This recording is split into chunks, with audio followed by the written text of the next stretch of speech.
Jadi kalau kita tidak punya bakat, usahakanlah kita disiplin kalau memang mau menjadi pemain hebat ya.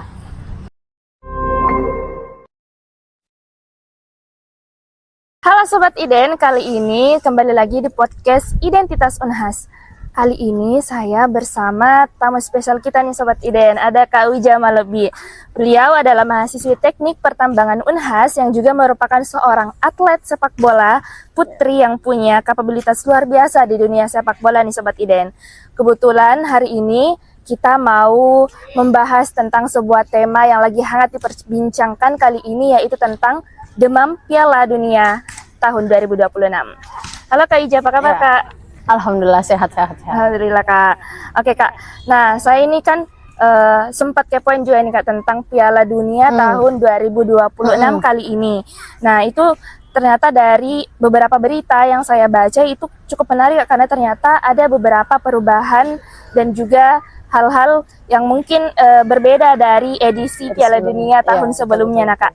Nah, sebelum kita membahas tentang Piala Dunia lebih lanjut, lebih jauh nih Kak, saya penasaran nih Kak dari kita, sebenarnya kita itu Kak sudah mulai suka di dunia sepak bola ini sejak kapan nih Kak? Kalau saya pribadi itu suka sepak bola, walaupun cuma main depan rumah ya, dengan saudara, kakak, ataupun teman-teman, tetangga itu dari umur 2 tahun. 2 tahun? 2 tahun, kalau main depan rumah. Tapi kalau ikut di klub atau lebih formalitas, itu kelas 1 SMP. Oh, 1 SMP. Iya. Jauh Kak dari umur 2 tahun. 2 tahun ke 1 SMP. Berarti cuma main-main di depan rumah awalnya? Cuma main sama kakak saja, kakak yang laki-laki, karena kebetulan juga itu jarak umur saya dengan kakak laki-laki saya yang di atas saya pas itu cuma 15 bulan atau 16 bulan. Oh. Iya. Berarti cuma main sama kakak di baru. Betul. Lebih lanjutnya itu di SMP ikut klub. Karena sebelum masuk ke lebih dalam di dunia bola itu saya sebenarnya atlet taekwondo. Oh. Iya. Ini sudah dunianya Kak di dunia olahraga. Iya, betul. Oke Kak. Dan kalau boleh tahu nih Kak, kakak mulai aktif dan ikut euforia dari Piala Dunia ini tuh sejak edisi tahun berapa Kak? Edisi tahun 2010 saya mulai ikut. Ya. Itu kakak sudah umur berapa Kak? Baru 6 tahun. 6 tahun? Iya. 6 tahun. Karena saya kelahiran 2004 kan. Edisi 2010, 14, 18, 22 sampai sekarang. Berarti kecil-kecil sudah paham bola Kak? Iya, bukan sebenarnya paham tapi lebih suka lah. Suka. Oke Kak. Nah, kalau seperti kita tahu nih Kak, kan kakak sudah lama bergelut di dunia sepak bola Kak. Nah, kalau dari kakak sendiri di Piala Dunia tahun ini tuh tim yang mana sih Kak yang andalan kakak di Piala Dunia tahun ini? Kalau andalan Kak, dari edisi sebelumnya itu saya tetap pegang Portugal.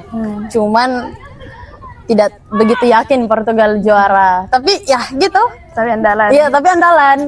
Kalau pegang siapa yang juara, mungkin Prancis atau Argentina atau Brazil. Gitu. Tapi sangat berharap kalau Portugal menang. Gitu. Itu Kak, kalau kita perhatikan nih Kak dari awal pembukaan sampai pertandingan yang berjalan sampai tahap ini di Piala Dunia itu Kak, seberapa jauh sih Kakak melihat perkembangan dan vibes Piala Dunia tahun ini Kak dibanding edisi sebelumnya? Kalau secara vibes Kak, kayaknya kurang ya kalau edisi sekarang ini. Walaupun better daripada edisi kemarin yang di mana ya kemarin itu? Yang 2022 di Qatar ya Kak? Ya. Kurang. Maksudnya better daripada edisi 2022, tapi kalau mau dibandingkan dari edisi-edisi sebelumnya itu yang sekarang itu vibe-nya kurang. Iya. Iya Kak, saya juga kayak merasa kurang, kayak ini sebenarnya Piala Dunia ada enggak sih, karena kayak orang-orang saya lihat walaupun bahas tapi kayak kurang di mana-mana ini rasa-rasa vibes Piala Dunianya. Betul Kak, betul. Iya. Walaupun dibilang kayak fun fact nih Kak, ini mungkin pertanyaan lebih lanjutnya nih, kan Piala Dunia tahun ini kan ada di 3 negara. Betul. Dan kalau mau dibilang 3 negara kan itu banyak nih Kak. Mungkin mengambil banyak tim juga dari negara-negara lain. Nah, kalau saya kalau dari kita Kak, ini kira-kira kenapa nih Kak bisa diadakan di 3 negara tahun ini dan yang sebelumnya? Kalau alasan lebih khusus 3 negara tuan rumah itu saya kurang tahu ya Kak. Cuman beberapa event itu, event internasional bahkan nasional pun itu untuk tuan rumah itu sekarang sudah jarang, cuman satu. Misal nih di lingkup nasional, misal kayak PON itu kadang itu tuan rumahnya 2, 3, jarang dia satu juga. Jadi kalau alasan khusus mungkin saya belum tahu kenapa harus 3 negara. Bahkan edisi Piala Dunia selanjutnya juga kayaknya 3 negara deh.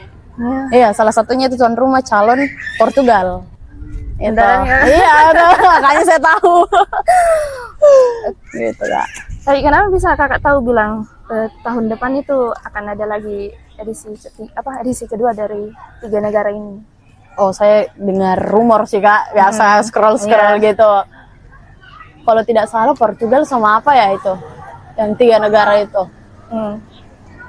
Tapi saya dengar ya 3 negara. Oke Kak, mungkin selain dari 3 negara dan juga banyak negara yang ikut dari di edisi Piala Dunia tahun ini, mungkin ada fun fact lain yang Kakak tahu terkait Piala Dunia tahun ini Kak? Yang mungkin sempat menarik perhatian Kakak. Oh, saya lebih, kalau secara regulasi mungkin saya kurang paham ya Kak. Cuman kalau secara pemain mungkin fun fact yang sekarang lagi tren itu kondisi salah satu pemain dari Brazil, Neymar. Kondisi lututnya, walaupun kondisi lututnya mungkin sudah sering mengalami cedera, tapi saya tidak tahu apa maksud dan tujuan pelatih Brazil tetap memanggil beliau. Mungkin masih tetap dipercaya walaupun ya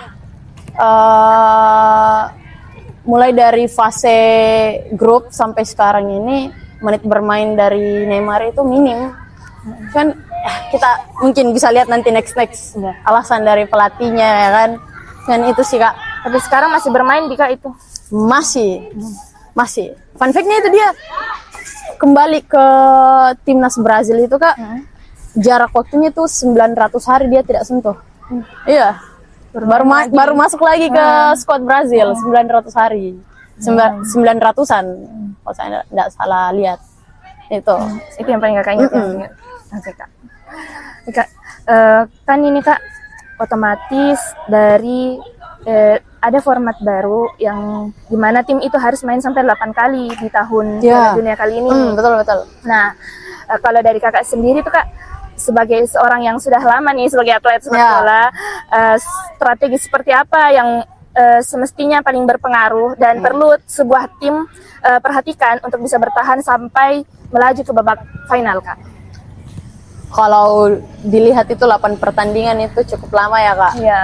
Terus mungkin kalau 3 pertandingan awal itu mungkin di fase grup.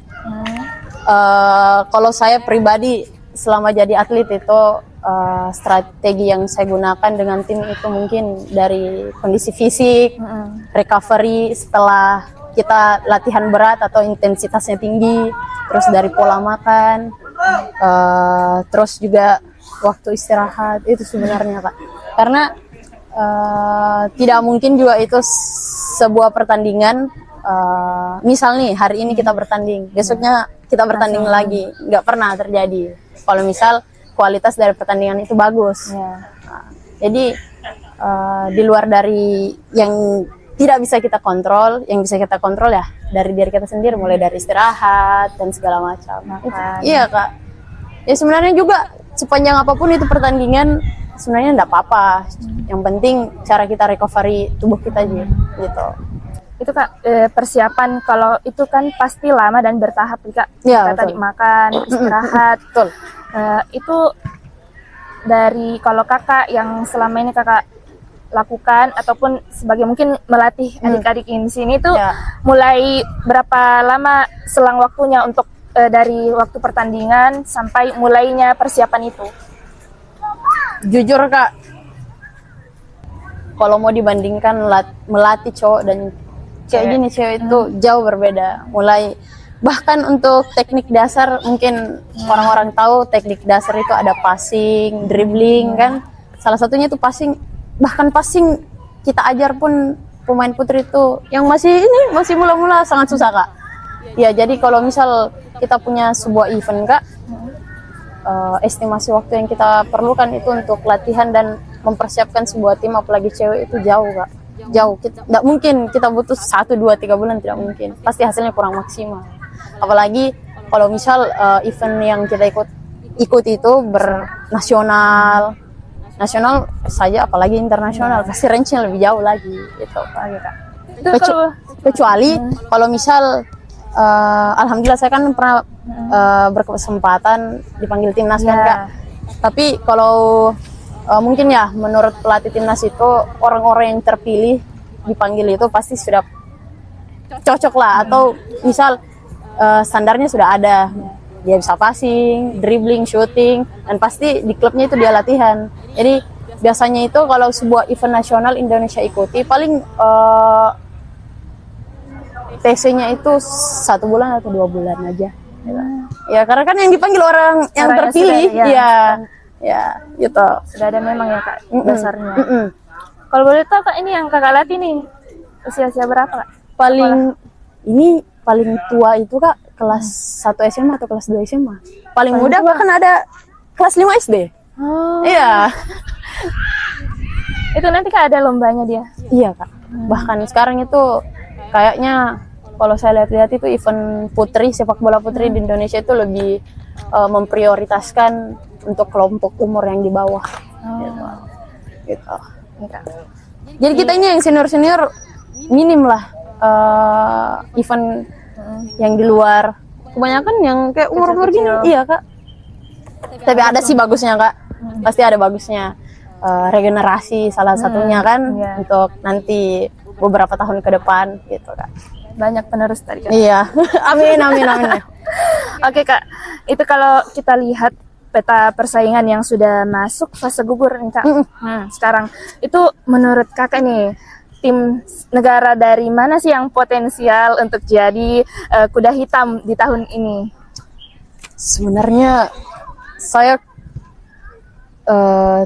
juga pribadi tidak bisa menebak Kak. Karena pertandingan tadi malam aja Jerman lawan Maroko, Jerman kalah. Sedangkan Jerman di fase grup itu dia membantai semua lawannya. Bahkan ada yang sampai 7-1 loh. Tapi kita nggak tahu. Bahkan saya pertandingan semalam juga babak 32 besar ya. Jepang melawan Brazil. Awalnya tuh Jepang mendominasi. Babak kedua malah Brazil yang mendominasi dan terjadilah perubahan. Brazilnya unggul. Gitu Kak. Jadi kalau misal seperti Kakak bilang soal kuda hitam kayaknya Belum bisa tertebak. iya belum bisa tertebak, betul.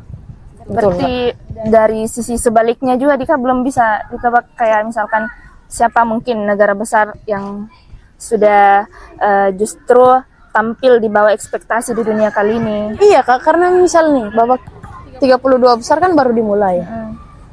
Negara 3 bahkan negara top sudah gugur. Ya walaupun memang aturannya gitu, yang kalah gugur, tapi bayangkan Jerman, Belanda, King Asia pun Jepang gugur gitu. Kita tidak bisa menebak siapa yang bisa mulus lah jalannya sampai final ataupun juara. Kalau sampai saat ini Kak, kita masih kan sudah banyak yang gugur, yang besar, negara yang besar itu. Sampai saat ini tetap di tim Portugal masih jalan. Ya, bismillah saja. Bismillah. Iya, karena kalau saya lihat-lihat ini Kak, masuk 32 besar, terus 16 besar, 8 besar, 4 besar, terus final itu jalannya Portugal itu susah sekali. Maksudnya susah dalam artian dia tuh melawan negara-negara top. Entah itu dari benua Eropa kah, Amerika kah, gitu. Kalau mau dibandingkan, kan sekarang nih banyak siapa sih GOAT sebenarnya? Messi kah, Ronaldo kah? Ya itu Kak. Ya itu, jadi bismillah saja Portugal bisa mulus jalannya walaupun lawannya berat ya. Kalau misal tidak bisa, ya, kita lihat. Saya tetap ini milih 3 tim yang tadi menebak ya, Prancis, Argentina atau Brazil. Tapi sangat berharap Tuhan sangat berharap Portugal juara. Oke Kak. Nanti kita lihat saja. Itu Kak, kita beralih ke pembahasan di luar lapangan. Itu ada sempat juga saya dengarin isu tentang kendala visa delegasi. ya. Kita dengar Kak itu tentang Iran yang masuk ke Amerika Serikat. Nah, kalau kita kilas balik, nah Kak, dulu itu FIFA sempat tegas membatalkan status tuan rumah Indonesia waktu ada penolakan terhadap Israel. Oh iya betul. Ya. Nah, bagaimana sebenarnya Kakak melihat atau memandang perlakuan FIFA ini di kali ini? Apakah itu bagaimana Kakak menilai perlakuan FIFA kali ini ke delegasi Iran untuk masuk ke Amerika Serikat? Sebenarnya kasihan juga ya Irannya. Misal dia habis bertanding, visa cuman dia pengen visa bertanding ya Kak. Ya misal hari ini dia bertanding, mungkin waktu recovery dia harusnya 1 hari nggak di perjalanan, dia harus perjalanan balik ke Meksiko ya. Iya, jadi kasihan sebenarnya untuk saya ya. Kalau bisa kasih masukan ke Federasi FIFA itu, tolonglah jangan ada politik di dalamnya, karena kan di mana lagi kita bisa menyatukan semua nih negara-negara yang berperang, kalaupun bukan di sepak bola gitu. Itu sih Kak, kalau tanggapan saya. Tapi kasihan juga sih Irannya, walaupun dia sudah gugur ya Kak. Iya, dia tidak lolos 3 besar. Semoga ada tindak lanjut dari Federasi FIFA.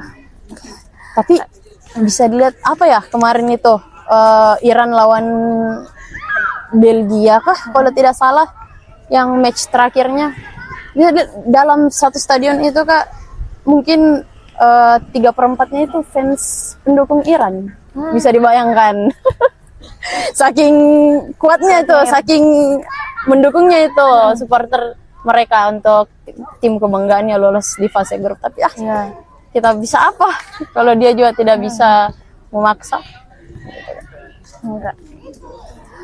Itu Kak, kan ini saya sempat baca sebuah berita juga ini Kak, kalau Piala Dunia tahun ini tuh diprediksi jadi panggung perpisahan bagi mungkin beberapa bintang bintang di dunia pesepak bola di edisi-edisi sebelumnya, seperti Messi dan juga Ronaldo yang sudah mencetak rekor mungkin 6 kali berturut-turut Kak. Sebagai sesama pemain, mungkin kita sebagai bagaimana melihat legenda ini, mungkin ada motivasi ataupun pelajaran terbesar apa sih yang Kakak ambil dari mereka para pemain sepak bola yang justru yang melegenda di tahun-tahun sebelumnya?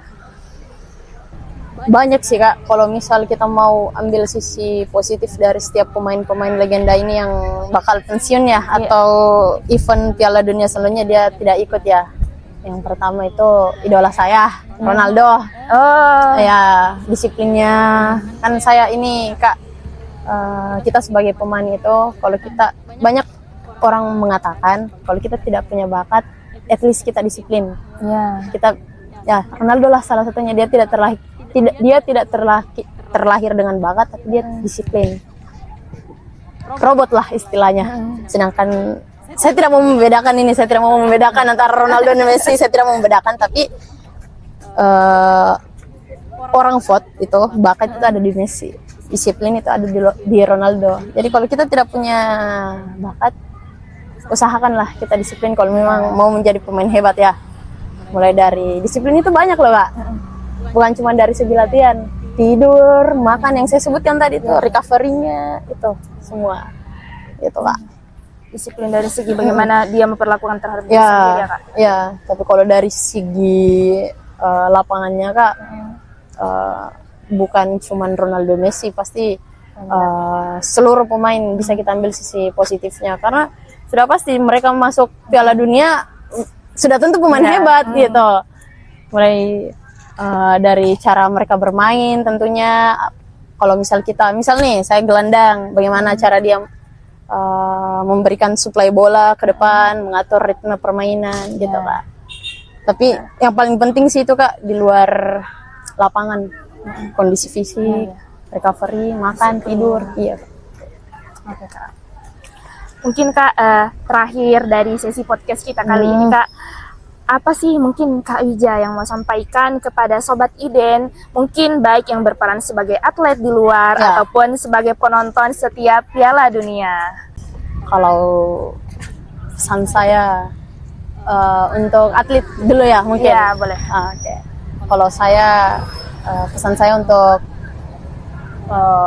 pemain sepak bola putri mungkin yang ada di daerah-daerah, teruslah mengasah kemampuan pribadinya karena suatu saat itu putra putri daerah walaupun pelosok gitu mungkin masih bisa terpantau lah dengan impian mereka masuk ke timnas atau gimana. Teruslah berlatih, jangan patah semangat karena kita juga ini, saya sebagai senior ya di Makassar Kak, saya tidak tahu jalannya Liga Putri itu kapan ya. Iming-imingan itu akhir tahun 2025. Ternyata dibilangnya lagi akhir tahun 2026. Ya. Sekarang malah pas ditanya bilangnya lagi akhir tahun 2027. Jadi kita tidak bisa berharap. Disiplin aja. Iya, iya. Dan kualitasnya jangan Jangan terus. naik turun. Makanya kita harus latihan walaupun tidak ada event. Jadi harus semangat terus walaupun tidak ada event. Oke Kak, kalau terhadap penonton setiap Piala Dunia nih Kak, mungkin ada yang mau disampaikan dari Kakak sendiri? Kalau penonton setiap Piala Dunia untuk ini mana ya tadi tuh anak-anak kelompok umur, saya sebenarnya tidak izinkan kalau mereka begadang. Kan bisa dilihat itu jadwal Piala Dunia paling cepat itu jam 1 malam. Iya. Adapun pagi, tapi biasanya itu yang ramai itu yang malam. Saya tidak biarkan mereka nonton nggak, karena kan besoknya dia latihan. Jadi kasihan kalau misalnya nanti sakit, mengantuk, gagal fokus dan bisa cedera bahkan. Ya Kak. Jadi kalau untuk laki-laki atau orang besar yang tidak ada tanggung jawabnya di lapangan untuk hari yang sama mungkin it's okay. Kalau mereka mau begadang ataupun gimana gitu. Tapi kalau misal kayak kita ini ada tanggung jawab di lapangan, baiknya jangan dulu lah. Karena walaupun vibe-nya itu kita menonton live dengan replay-nya itu berbeda, tapi ya kesehatan yang utama. Oke Kak. Nah Sobat Iden, itu tadi keseruan ngobrol kita di podcast Identitas Unhas kali ini. Oke Kak, terima kasih banyak Kak Wija Sama-sama, sudah meluangkan waktu sama-sama. dan juga berbagi perspektif di podcast kali ini. Semoga Kakak sukses terus Kak, Amin, karirnya di amin. lapangan maupun di luar lapangan. Amin. Oke Kak, semoga ada banyak motivasi dan sudut pandang baru yang bisa kita petik bersama dari obrolan kali ini. Saya Naila, pamit undur diri. Sampai jumpa di segmen podcast Identitas Unhas selanjutnya.